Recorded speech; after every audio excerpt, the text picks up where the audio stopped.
What do girls never tell guys? Story 1. How much blood comes out and the jelly-like stuff during our periods. Story 2. How painful taking out a dry tampon is. Feels like your insides are being scraped out. Story 3. Randomly you're just sitting there and a bunch of juice decides to come out for no reason and it feels like you pissed yourself, but you just gotta act like nothing happened. Story 4. The entire time you were talking to me, I was bleeding through my tampon and didn't follow a word you said because I'm wondering if I have another tampon in my bag. Story 5. When I wear my hair in certain ways, it means I've not gotten the chance to wash it in a while. Story 6. A lot of things to do with birth and babies. I was shocked at how little my Beth, who has only brothers, knew about birth, and he was shocked at how much I didn't know. Realize it's because mothers, aunts, sisters, female cousins, friends, and coworkers will get into the details around other women, but if there's a man around, it's hand-waved. Egg, I had to pump for 2 hours yesterday. It was so painful cause my nipples are chapped and bleeding, and some blood got in the milk so it's a bit pink. Look, I took a photo. Apparently it's fine. He's having issues latching. One time I finally got in the latch, and then I had to shit, so I had to shit while feeding him, and I have hemorrhoids from the birth. So wiping was so difficult and so painful, I started crying. Man walks in. Yeah, feeding can be tricky. Story 7.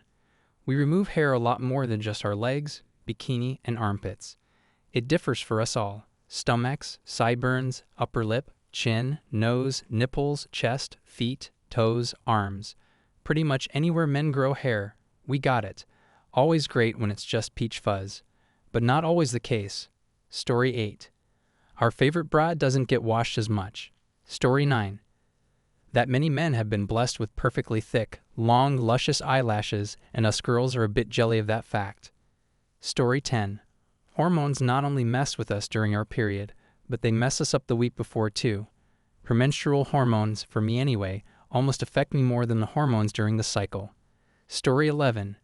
The reason why we don't want you to go down on us. Usually it's because we don't feel clean. Story 12. We hold our boobs when running down the stairs. Story 13. My favorite or most flattering jeans will be reworn with different shirts forever, until they rip or I can't fit into them anymore. Story 14. That hopeful jokes about taking the dirt track when the river runs red are laughably naive. When your stomach is rock hard, bloated and tender to touch, cramps like your insides are being pulled out and you're actually sore from how vigorously your bowels have decided to move the second the other exit started endlessly bleeding. I can tell you now. The last thing I want is a kick rammed up my R's. Story 15. We like to play with our boobs too. Story 16. That we sometimes just don't know why we're mad or upset. Hormones can be depressing.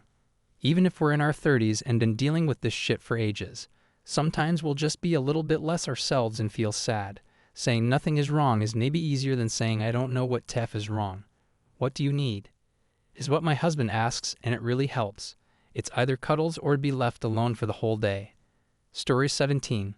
We have butt hair. Story 18.